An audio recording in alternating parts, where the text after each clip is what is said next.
On India's External Affairs Minister S. Jaishankar addressed the 80th United Nations General Assembly on Saturday. In his speech, Jaishankar questioned the viability of the UN in resolving ongoing military confrontations and tore into Pakistan over terrorism without mentioning its name.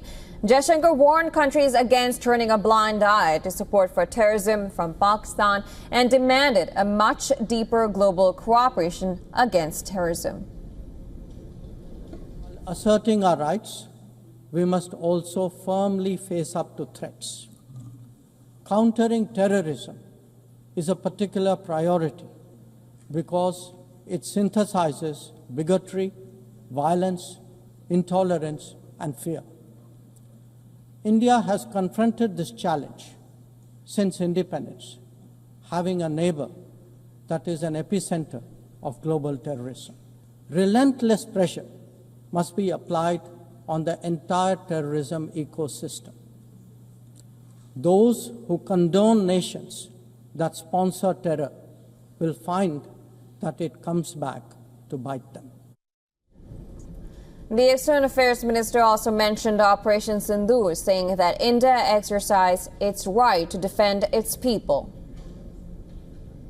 The most recent example of cross-border barbarism was the murder of innocent tourists in Pahalgam in April this year. India exercised its right to defend its people against terrorism and brought its organizers and perpetrators to justice. Jaishankar also criticized UN's role in recent conflicts and its resistance to bring in reforms, adding that UN was at gridlock state and was losing its credibility to forge a common ground.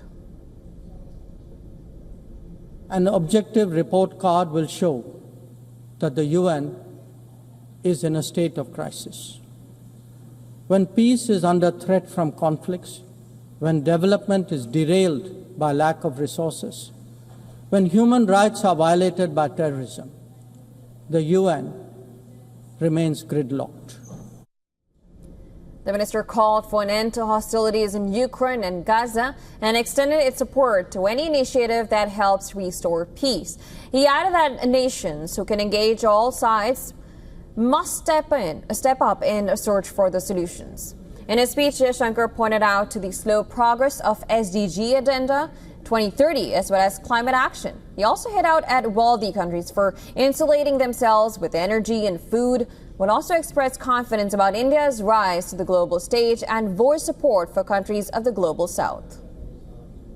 As the most populous nation, as a civilizational state, as a rapidly growing major economy, we are confident about who we are and what we will be. Bharat will always maintain its freedom of choice and will always be a voice of the global south. He also highlighted the three key concepts adopted by India to guide its approach in the contemporary world as self-reliance, self-defense, and self-confidence. Bharat approaches the contemporary world guided by three key concepts. Atmanirbharta, or self-reliance.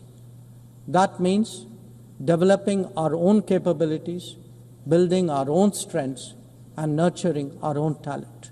Atmaraksha, or securing oneself. We remain determined to protect our people and secure their interests at home and abroad. Atmavishwas, or self-confidence. As the most populous nation, as a civilizational state, as a rapidly growing major economy, we are confident about who we are and what we will be.